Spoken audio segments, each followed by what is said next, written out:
আসসালামু আলাইকুম। কেমন আছেন সবাই? আশা করি অনেক ভালো আছেন। আজকে MS কুকিংয়ে আরও একটা রেসিপি নিয়ে আসলাম। বেগুন আর টমেটোর ভর্তা করব। কিভাবে ভর্তা করি আপনারা দেখেন। প্রথমে আমি হলুদ দিয়ে বেগুনটা ভেজে নিব। কড়াইতে তেল দিয়ে দিলাম। এবার বেগুনটা সুন্দরভাবে ভেজে নিব।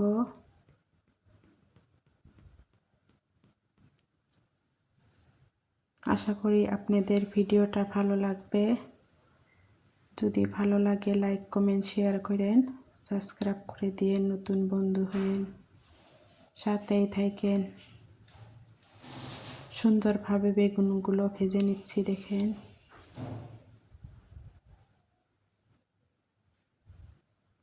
বেগুনটা আমার ভাজা হয়ে গেছে। এবার আমি টমেটোগুলো ভেজে নিব।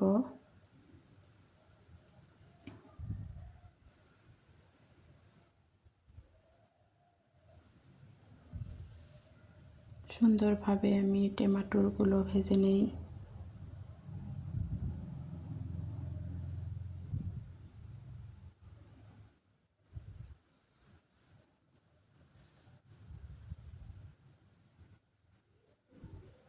টমেটোগুলো ভাজা হতে হতে আমি পেঁয়াজ, কাঁচামরিচ এগুলা দিয়ে নেই, রসুন এগুলাও এর সাথে ভেজে নেই। এইভাবে আপনারা এই ভর্তাটা করে দেখবেন, অনেক টেস্ট লাগে। খুব সুন্দরভাবে ঘরোয়াভাবে আমি ভর্তাটা বানাইছি।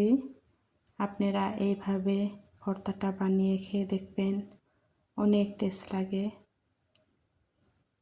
আমার মরিচ পেঁয়াজগুলো ভাজা হয়ে গেছে, এবার উঠায় নিব।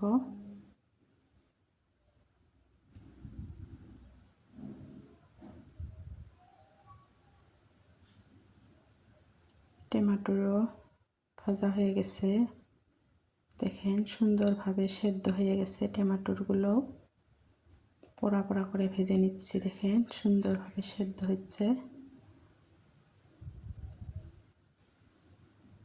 এইবার আমি নামিয়ে নিব, সুন্দরভাবে ভর্তাটা করে নিব। দেখেন নুন আর তেল দিয়ে দিচ্ছি, এবার ভালোভাবে মাখিয়ে নিব।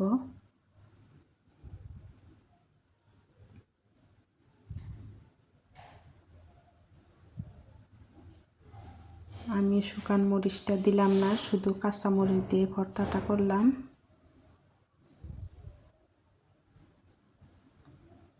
আপনারা চাইলে শুকান মরিচ দিয়েও ভর্তা করতে পারবেন, কিন্তু আমরা শুকান মরিচ খাই না, সেই জন্য কাঁচা লঙ্কা দিয়েই ভর্তাটা করলাম।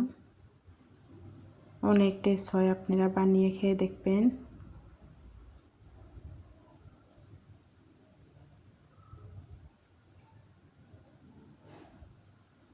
কত সুন্দরভাবে সেদ্ধ হয়ে গেছে দেখেন, খুব সহজেই গলে গেছে।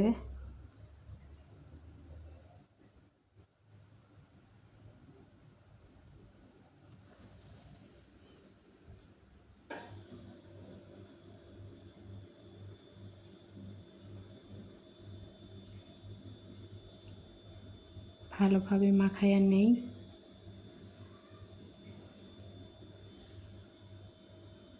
মাখানো আমার হয়ে গেছে। এইবার আমি সুন্দরভাবে পরিবেশন করে দেখাচ্ছি আপনাদের।